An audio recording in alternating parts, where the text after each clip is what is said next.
going to present Parentified, Pressured, and Passed Over. Thanks, Alexia. Okay. Hi, guys. My name is Alexia Vachhani. Thank you guys for being here today. I am very excited to present my research with you guys. So a little bit of background information. I am a biology and chemistry double major, so honestly nothing in the sociology realm, but I am minoring in medical sociology, so my classes kind of guided me to do this research and allows me to be here today. So what we're going to talk about today is kind of the experiences of eldest daughters and how they can be dismissed, misunderstood, or completely invisible in general. Oftentimes, these eldest daughters carry the emotional weight and the domestic labor and their family pride, all while trying to figure out their self-identity. So this presentation kind of explores their stories and their major experiences that I found throughout conducting this research. So everything that we will see today is all research that I conducted on my own time. Through a mixed method approach, I have collected data from 50 participants, and their voices have shaped this work and revealed patterns that I thought would be necessary to share with you guys today. So, why should we study eldest daughters? So, in many immigrant families, birth order and gender kind of define your role before you even understand it. It's kind of assigned at birth, and then you just kind of have to run with it throughout your entire life. A lot of these eldest daughters were expected to be the most responsible. They're the only ones that have to sacrifice to such extent, and they're expected to not complain. There's a lot of unspoken expectations as well, and it can kind of feel like an invisible contract that you signed at birth. So my study kind of asks, what is the role of eldest daughters? Why is it culturally normalized, but why is it rarely examined? So I conducted a mixed methods survey with both quantitative questions and open-ended responses. I shared this through social media and community networks, through my friends and their friends, to reach a diverse realm of participants. And I received over 50 responses from the US, Canada, and the UK. Their ages ranged from around 17 to 51 years old, and they all had different backgrounds. Some were South Asian, East Asian, Middle Eastern, Latin American, and many more. The survey covered topics like household responsibilities, emotional labor, education and recognition in the household. A lot of the open-ended responses that I received in my survey were very powerful.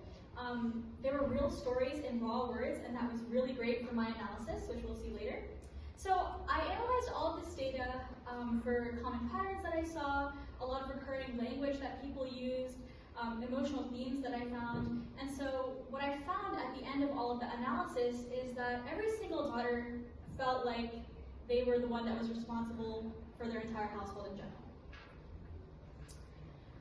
The most clear pattern that I found was the amount of responsibilities they held inside of their household.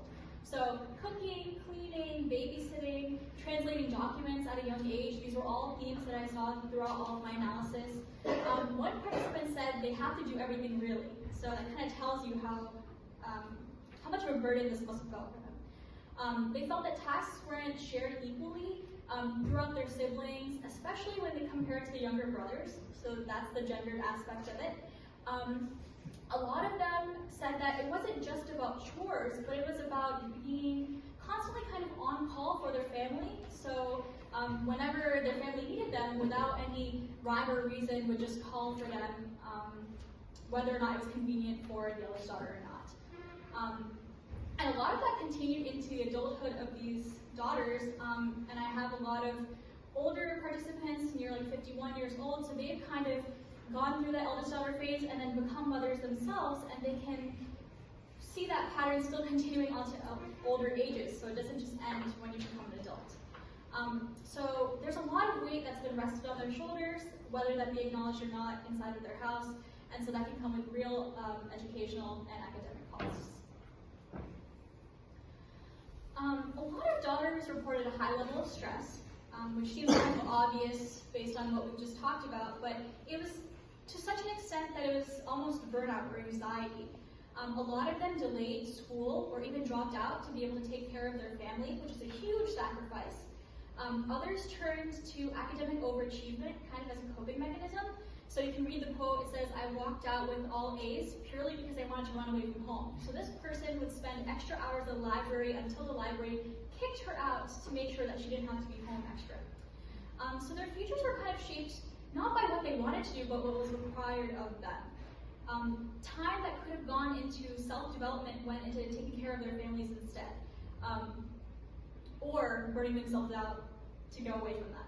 So this kind of created resentment, not because they didn't love their families, which of course they did, but because they were required to do things that they didn't want to do. It wasn't a choice. And their needs were always placed last. A lot of them felt like they weren't entitled to hobbies, which we know is very unhealthy. And a lot of them chose colleges that were close to home just so they could take care of their families, which is also another huge sacrifice that they had to make. So the overall theme of this is kind of, it's not just sacrifice of themselves, but it's also self-erasure. They're taking away parts of themselves in order to take care of their families. Another thing that I found when doing this analysis is that eldest daughters live at the crossroads of two cultural frameworks, right? So it's wherever their families are from and where they immigrated from, and then also whatever country they're currently living in. So a lot of my participants were from the US, and so we know that the Western culture is very different from where some of these immigrant families may have come from. And so these immigrant families, a lot of them still have that mentality of from wherever they came from, and so they heavily emphasize that on all of their kids, not just the eldest daughters, but it's placed a significant burden on these kids because they're not able to figure out who they really are without the pressure of other people. So this creates an idea of a conflict of self-ideation. You don't really know who you are. It's a constant conflict.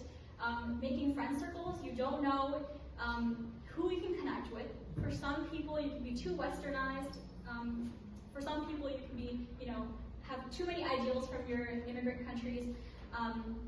So that's constantly an issue that these eldest daughters had to kind of push away from themselves. And one participant even wrote that they were told to stay pure, marry young, and then care for their husband's family. That's a big issue. And despite all of the work that I just listed, a lot of participants felt like they were never recognized. They went unnoticed.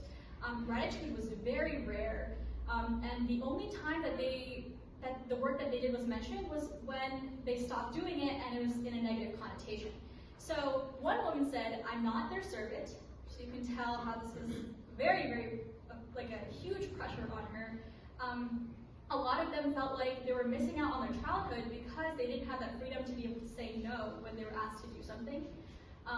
A lot of them had mothers that were eldest daughters, and yet these mothers were kind of projecting onto their kids, and so it just continues the cycle of generational trauma for many generations. So these participants had really powerful visions for change. A lot of them said that they just wished equal treatment among their siblings, especially brothers. They were very irritated at their brothers. They wished that it was more like a shared responsibility, and not only with their siblings, but also the dads in the family would also take some accountability, so everything wasn't on the mother, and then the mother would distribute it to her. A lot of them asked for recognition. Sometimes when you continuously do work, it feels like not being recognized is it just kind of makes you feel bad, like no one's recognizing what you're doing. Being able to rest was also a big common theme. Being able to say no when someone asks you to do something. For the family to understand that these eldest daughters are humans and not robots and not slaves. Someone said, "Treat me like a daughter, not a third parent." A lot of these daughters were forced to take care of their younger siblings because their parents were working all the time due to these circumstances, but it wasn't always their fault.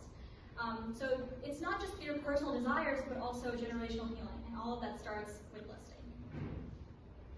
So basically, to sum this up, I just want to talk about, a question that we should all think about constantly is, how do we define childhood? How do we define autonomy and duty? Sociologically, it's more than just family, but it's also about whose labor gets erased the most out of the family, and in this case, it was the eldest daughters.